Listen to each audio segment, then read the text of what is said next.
Hi అండి. కొంతమంది channels పెట్టుకుంటూ ఉంటారు. కొంతమంది నాలాగా అయితే ప్యాషన్‌గా పెట్టుకుంటారు. ఎందుకంటే నేను పెద్దగా నా ఛానలు ఎలాగూ ఎక్కువగా బాగా డెవలప్ అవ్వాలి అనేది నేను ఎప్పుడు కూడా ప్రయత్నించలేదు. Because I am not depending on the money what YouTube gives. కాబట్టి ఏంటంటే, అంతకంటే గూడా ఊరికే సరదాగా నేను ఎన్నో విషయాలు చెప్తూ ఉంటాను. ఎన్నో విషయాలు చెప్పాలి అనుకున్నప్పుడు మాత్రం ఈ మాధ్యమం నాకు చాలా మంచిగా ఉపయోగపడింది. పైగా ఇంకోటేంటంటే, because I am an author. అయితే ఏంటంటే, నేను ప్రీవియస్‌గా నేను రచనలు చేసేటప్పుడు ఏంటంటే, బోలెడు సార్లు రాయాల్సొచ్చేది. అట్లా కాదండి, ఇది ఇలా మార్చండి, ఇలా మార్చండి అని పబ్లిషర్స్ అడుగుతూ ఉండేవాళ్ళు. నా దుంప దించేసేవాళ్ళనమాట. అంటే ఏంటంటే, లెబోరియస్ జాబ్, చాలా లేబర్ వర్క్ ఎక్కువగా ఉండేదనమాట. అయితేనండి, అందుకని ఏంటంటే, ఇప్పుడేంటంటే నాకు చాలా ఫ్రీడమ్ ఉంది. నా ఇష్టం వచ్చినట్టు నేనే పబ్లిషర్‌ని, నేనే రైటర్‌ని, నేనే కంప్లీట్‌గాను నేనే. ఏదో కొంతమంది నాకు నేనంటే ఇష్టపడేవాళ్ళు, అభిమానం ఉన్నవాళ్ళు వాళ్ళందరూ కూడాను నా వీడియోల కోసం వెయిట్ చేస్తూ ఉంటారు. హ్యాపీగా ఉంటుంది. ఇంకొకటేంటంటే, చాలామంది నా వీడియోలు చూసేవాళ్ళు, నా సిస్టర్స్ కావచ్చు, తమ్ముళ్ళు కావచ్చు, వాళ్ళందరూ కూడాను ఛానల్స్ పెట్టుకున్నారు. వాళ్ళందరూ యూట్యూబర్సే. అంటే ఏంటంటే, సక్సెస్‌ఫుల్‌గాను లక్షల్లో రావాలి, లేకపోతే అదిగా ఉండాలి అంటే అట్లా కొంతమంది ఏంటంటే ఊరికే ఏదో సరదాగా ఒక థాట్ ప్రాసెస్‌లో ఏంటంటే ఏదో గబుక్ക ఒక వీడియో చేసేస్తూ ఉంటారు. ఒకటేదో చెప్పాలి అని, ఏదన్నా ఎక్స్‌ప్లెయిన్ చేయాలనుకున్నప్పుడు కొంతమంది చెయ్యరు. ఇంకోటేంటంటే, ఈ చెయ్యకపోవటానికి కారణం ఏంటంటే, చాలామందికి సమయాభావం అంటే టైం లేకపోవటం. వాళ్ళు చాలామంది ఏంటంటే యంగ్‌స్టర్స్ వాళ్ళు. అంటే 35 నుంచి 40, 55, 60 లోపు ఉన్నవాళ్ళనమాట. వీళ్ళందరూ యంగ్‌స్టర్స్ అనమాట. అయితే వాళ్ళకి వాళ్ళ జీవితాల్లోనూ లేకపోతే వాళ్ళ కుటుంబాలు డెవలప్‌మెంట్‌ల కోసం వాళ్ళు కష్టపడుతూ ఉంటారనమాట. కాబట్టి ఏంటంటే, ఇది సెకండరీ థింగ్. ఇంకోటేంటంటే, ఇంట్లో ఒక ఒక హౌస్ మేకరు ఎంత పనులు చేయాల్సొస్తుంటుంది, ఎన్ని బాధ్యతలుంటాయి అనేది ఇవన్నీ నాకు బాగా అర్థమవుతుంది కాబట్టి వాళ్ళని నేను అర్థం చేసుకుంటా. అయితే నాకు చాలామంది ఇట్లాంటి నా చెల్లెళ్ళున్నారు, నా కూతుళ్ళ లాంటి అమ్మాయిలున్నారు నన్ను అభిమానించేవాళ్ళు. అనురాధ గావచ్చు, బాల త్రిపుర గారు గావచ్చు, లేకపోతే ఇంకా చాలామంది ఉన్నారు. హసీనా గారు గావచ్చు. వీళ్ళందరూ కూడాను చక్కగా మంచి మంచి వాళ్ళందరూ గోపాలరావు, పద్మజ గోపాలరావు, వీళ్ళందరూ కూడా మంచి మంచి వాళ్ళు. వీళ్ళందరూ కూడా ఏవో యూట్యూబ్‌లో ఏదో చెప్పాలని, ఇంకొంతమంది సంపాదించుకోవాలని, ఒక రకమైన ఒక పాకెట్ మనీ కోసం కూడా చేసేవాళ్ళు కొంతమంది ఉంటారు. సరే, వాళ్ళందరిని ఎవరిని అనను. కానీ ఏంటంటే, కొంతమంది చాలా గ్రీడీ మనుషులుంటారు. కాస్త చాలా వాళ్ళకేంటంటే ఒక పందుల్లాంటి బుద్ధులనమాట వాళ్ళవి. తోడేళ్ళు, జాకాల్స్ అంటారు కదా! అట్లాంటి బుద్ధులనమాట. వాళ్ళకి ఎప్పటికి కూడాను వాళ్ళ పద్ధతి మార్చుకోరు, చెప్పే పద్ధతి మార్చుకోరు. లేకపోతే వాళ్ళు జనాలు ఏం కంటెంట్ కోరుకుంటున్నారు అనేది కూడా చూడరనమాట. ఏదో పిచ్చి వాగుడు, వచ్చి రాని ఒక హాఫ్ నాలెడ్జ్‌తో చేస్తూ ఉంటారు. కాబట్టి ఏంటంటే, అవి ఎదుగు బొదుగు ఏముండి చావవు. ఒక 2 డిజిట్స్‌లో మాత్రమే ఉంటూ ఉంటాయి. కొంతమందికి సింగిల్ డిజిట్స్‌లో ఉంటాయి. కొంతమందికి అసలుండవు. అయితే వీళ్ళల్లో ఒక తగుదినమ్మ అనుకుంటూ సుబ్బులలితటండి. ఇది ఎవతో మరి. ఈ సుబ్బులలిత, ఒక్క నిమిషం ఉండండి, కంప్లీట్ చెప్తాను. సుబ్బులలిత బొట్లాగు. మరి ఇదేంటో, ఈ పేరేంటో మరి నాకైతే అర్థం కాలేదు. ఐఎమ్ సారీ, మీకు ఎవరికైనా అర్థం అయితే చెప్పండి. అయితే ఈ ఈ మనిషి చెబుతుంది, ఎప్పుడు నిన్న ఆశా భోంస్లే గురించి మాట్లాడుకున్నాం కదా! ఆశా భోంస్లే గురించి లాస్ట్ మంత్ ఒక 6 వీక్స్ బ్యాక్ ఇంకో వీడియో చేశాను. యాక్చువల్‌గా ఓపీ నయ్యరు 14 ఇయర్స్ వాళ్ళు సహజీవనం చేశారు. తర్వాత ఆర్‌డి బర్మన్ ఇవన్నీ చేశాను. ఆవిడ చచ్చిపోతుందని చేయలేదు కదా నేను. అట్లా చేసిన దాన్ని, అబ్బో ఆవిడ చాలా పతివ్రత, ఆవిడ చాలా గొప్పదంటే పతివ్రతగా ఉండాల్సిన అవసరం లేదు. కానీ ఏంటంటే, you are responsible for a man అంటాననమాట. When you are in wedlock, you have to be responsible with to that man అంటా నేను. అన్ని సింగిల్గా ఉన్న వాళ్ళకి నేను లతా మంగేష్కర్కి ఆవిడకి కూడా పోలిక చెప్పాను, తేడా కూడా చెప్పాను. లతా మంగేష్కర్కి ఈవిడికి కూడాను. ఆ Lata Mangeshkar she was not answerable to anybody. ఎందుకంటే because she was un unmarried person.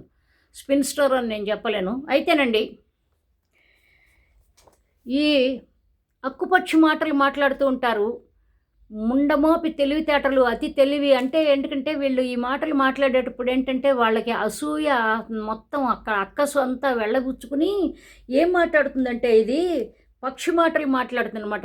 ఏదో పక్షులు, సిగ్గులేని పక్షులు ఉంటారు కదా, అట్లాంటి మాటలు మాట్లాడుతుంది. ఎవరి గురించి? నువ్వుట దీని బతుక్కి నన్ను నువ్వు అనే మనిషి అనమాట. నీకు నీ బొంద నీకు ఎవడు నిన్న వీడియోలు చూడమన్నారు?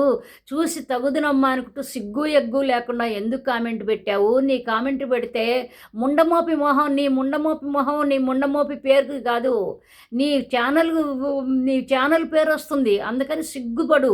అందుకని చెప్పి ఒకటికి 10 సార్లు ఆలోచించుకోవాలి. కామెంట్స్ పెట్టేవాళ్ళు మంచి కామెంట్స్ పెట్టేవాళ్ళ గురించి నేను మాట్లాడిన ఇట్లాంటి ముండమోపి మాటలు మాట్లాడితే డెఫినెట్గా వాళ్ళని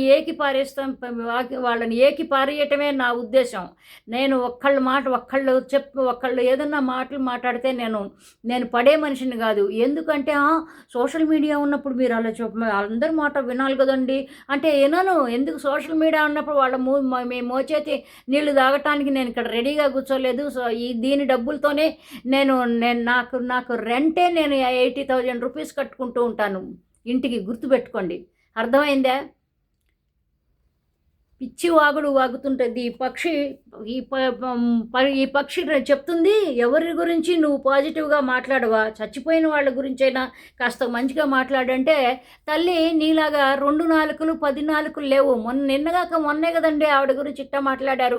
ఇవాళ మీరు ఇట్టా మాట్లాడతారేంటి ఇందిరగారు అని మాట్లాడితే నేను నా మొహం ఎక్కడ పెట్టుకొని తీసుకుపోయి ఆవిడకి ఏమన్నా సర్టిఫికేట్ ఇవ్వటానికి వకాలత పుచ్చుకున్నానా? ఆవిడ ఫలానాది ఇదిగో అదిగో అని చెప్పడానికని చేశా అంతే. చక్కగా దేవేంద్ర భవనం అక్కడికి వెళ్తుంది, స్వర్గంలోకి వెళ్ళిపోయి పాటలు పాడుతుందేమో. మరి దేవేంద్రుడు గారు మాత్రం మరి తిన్నగా ఉంటాడో, మరి ఆయన వయసు ఇప్పుడు ఎంతో ఏమవుతుందో ఏమో అని అన్నట్టుగా మాట్లాడాను. సరే, బాగానే ఉంది. దీనికి ఈ పక్షికి బాగా పొడుచుకొచ్చిందనమాట. అసలు పిచ్చి వాగుతుంది. అందుకే దీన్ని నేను మొత్తం లాక్ చేసి పారేశాను. కాబట్టి ఏంటంటే ఇదిగో ఇట్లాంటి వాళ్ళందరూ కూడాను ఒకటే గుర్తుపెట్టుకోవాలి. మీ అక్కుపక్షి మాటలు, మీ ముండమోపి మాటలు, మీ దరిద్రపు మాటలు, మీ సిగ్గుమాలిన మాటలు, లేకపోతే మీకు అక్కసు వెళ్ళబుచ్చుకునే మాటలు నాతో పెట్టుకోకండి. నేను మంచిదాన్ని కాదు, సరేనా? నేను అస్సలు మంచిదాన్ని కాదు. నేను మంచి వాళ్ళకి నేను చాలా మంచిదాన్ని, నేను ప్రాణం ఇచ్చే మంచిదాన్ని. కానీ నీలాంటి అక్కుపక్షులకి మాత్రం నేను చాలా చాలా శని అనమాట. సైతాన్ అంటారు కదా, అట్లాంటి దాన్ని అనమాట. కాబట్టి సుబ్బు లలిత, ఏం మాట్లాడాలో నాకు అర్థం కావట్లేదు. దీన్ని ఏం తిట్లు రావాలో కూడా మామూలుగా అయితే నాకు మీకు ఎదుటైతే దాన్ని నేను ఏం చేసేదాన్నో అర్థం కాదు నాకు. కాబట్టి ఏంటంటే పిచ్చివాగుడు వాక్కు, నీ అమ్మనో నీ అత్తనో అనుకో నువ్వు అని నన్ను అంటాను, నువ్వు అంటానికి నీకు you don't have any bloody right to talk like that. అర్థమైందా? పిచ్చి వాగద్దు. నువ్వు ఎక్కువ ఉత్తేజపడద్దు, ఎక్కువ ఉల్లాసపడద్దు, ఎక్కువ ఉత్సాహపడద్దు అంటా నేను. కాబట్టి నీ బతుకేదో నువ్వు కోసం చూసుకో. నాలాంటి వాళ్ళకి చెప్పే అంత తాహతు లేదు, అంత లేదు, నీకు సీన్ లేదు. కాబట్టి ఏంటంటే నీ కుదిరితే కనుక నీ ముండమోపి ఛానల్ని బాగు చేసుకోవటానికి ట్రై చేసుకో. కాస్త ఏదన్నా మంచి నాలాంటి వాళ్ళ మీద ఏడుపు చచ్చే కంటే నీ మీద నువ్వు ఇన్వెస్ట్ చేసుకో. నీ శక్తి కావచ్చు, నీ టైం కావచ్చు, అన్నీ కూడా నీ మీద ఇన్వెస్ట్ చేసుకో అంటా నేను. అప్పుడు నీ బతుకు ఒక అర్థము పరమార్థం కలుగుతుంది. అంతేగాని 24 గంటలు నా మీద ఏడి చచ్చావు అంటే నీకు ఇదే అలవాటు అనమాట. మొగుడు మీద ఏడవటం, పిల్లల మీద పడి ఏడవటం, అత్త మీద ఏడవటం, మామ మీద ఏడవటము, లేకపోతే ఆడబడుచుల మీద ఏడవటము, ఇట్లా ఏడిచి చచ్చిపోయే వాళ్ళే ఇట్లాంటి గబగబా మాట్లాడు. నీకు బుద్ధి జ్ఞానాలు ఉన్నాయి అసలు? నీకు విన్న బుద్ధి, కడుపుగా అన్నం తింటున్నావా, ఇంకా ఏమన్నా తింటున్నావా చెప్పు కాస్త. నువ్వు ఏదన్నా రాసేటప్పుడు నువ్వు అసలు ఏం రాస్తావు, నువ్వు ఏం మాట్లాడుతున్నావు, ఏం రాసేటప్పుడు నీకు అసలు ఒళ్ళుపై తెలియటం లేదా? ఏం రాయాలి, ఏం రాయకూడదని నీకు ఆలోచించుకున్నావా అసలు?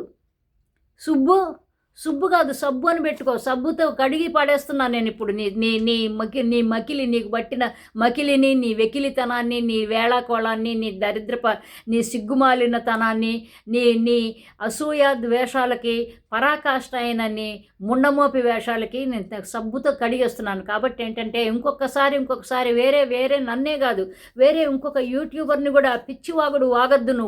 నువ్వు నీ బతుకేదో నువ్వు చేసి చూసుకో. నువ్వేదో యూట్యూబ్ పెడదామని చేసుకున్నావు కదా, అవి ఎలగబెట్టుకో.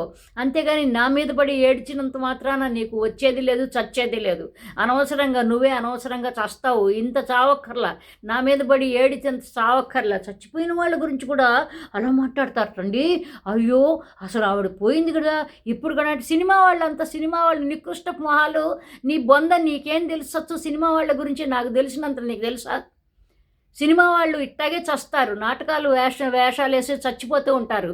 వాళ్ళకి అసలు ఎప్పుడు సహజత్వం ఉండదు. చాలామందికి 90% మంది అంటున్నా, 10% మంచివాళ్ళు ఉంటారు సినిమా లైన్లో కూడా. అసలు అన్ని చోట్ల చాలా మంచి వాళ్ళు ఉంటారు. కానీ ఏంటంటే సినిమా అంటేనే ఒక సిగ్గుమాలిన సినిమా అది. కాబట్టి అక్కడ దానిలోకి వెళ్ళే వాళ్ళందరూ కూడాను, ఎవరైనా టెక్నీషియన్స్ కావచ్చు, ఎవరైనా సరే, సినిమా గాలి తగిలిన వాళ్ళందరూ కూడాను పొల్యూట్ అయిపోతారు. అక్కడ అంతకు వెళ్ళటానికి ముందు ఎలా ఉంటారో అంతకంటే అసలు అట్లా ఉండకుండా పొల్యూట్ అయిపోతారు. నీ బొంద, నీకేం తెలుసు అని సినిమా వాళ్ళ గురించి. సినిమా వాళ్ళు, రాజకీయాల్లో ఉన్న వాళ్ళు, వీళ్ళిద్దరు కూడా రకరకాలుగా పొల్యూట్ అయిపోయి ఇవి హిపోక్రసీ ఎక్కువగా మాట్లాడతారే పక్షి. అర్థమైందే? పక్షి మాటలు మాట్లాడుకో, ఏదో పక్షి మాటలు మాట్లాడద్దు, పిచ్చివాగడు వాగద్దు. ఇంకొకళ్ళతో ఎవరితో కూడాను ఇట్లాంటి నువ్వు వాళ్ళగా మాట్లాడతావా? నువ్వెవరి గురించి పాజిటివ్గా మాట్లాడావని, పాజిటివ్గా తెలుగులో పాజిటివ్గా అట. నీ బొందేం కాదు. కాస్త 4 ముక్కలు ఇంగ్లీష్ నేర్చుకో, కాస్త భాష నేర్చుకో, కాస్త పరిజ్ఞానం నేర్చుకో, కాస్త నాలెడ్జ్ నేర్చుకో, కాస్త సంస్కారం నేర్చుకుంటే నీ పిండాకుడు పెట్టుకోవటానికి, నీకు పిండాకుడు పెట్టడానికి, నీ పిల్లలకి కూడా కాస్త పరిజ్ఞానం వస్తుంది, నాలెడ్జ్ వస్తుంది అనమాట. ఇట్లాంటి పిచ్చి కూతలు కుయ్యబాకు ఎవరిని కూడాను. చచ్చావు నీ బొంద, నువ్వు నన్ను ఇంకా కుయ్యలేవు, కానీ ఇంకొకళ్ళ ఎవరిని కూడాను కుయ్యకు అంటున్నాను. నా స్నేహితులారా, నా చెల్లెళ్ళారా, తమ్ముళ్ళారా, అందరినీ మీకు నేను చేతులెత్తి మొక్కుతూ ఉంటాను నేను. ఎందుకంటే మీరు నా మీద కురిపించే అపారమైన ప్రేమతోనే నేను ఇంత దూరం నడుస్తున్నాను. నాకు ఓపిక ఉందా, తీరికుందా, అది ఉందా, ఇది ఉందా లేదు. నా వయసుకి నిజంగా ఇవన్నీ నేను చేసే పని చాలా ఎక్కువ. నేను చాలామందికి ఇన్స్పిరేషన్గా మిగిలినందుకు నేను చాలా ఆనందపడుతున్నాను. తల్లులారా, బంగారు తల్లులారా, మీ అందరికీ thank you so much. I love you so much అంట, ఐ లవ్ యూ ఆల్ అంట. కాబట్టి మీ ప్రేమను ఎప్పుడు, మీ ప్రేమ అమృత వర్షాన్ని ఎప్పుడు నా మీద కురిపిస్తూనే ఉండండి. నా ప్రేమ ఎప్పుడు కూడా అబండెంట్గా ఉంటుంది మీ మీద. సరేనా? Bye, love you all, bye.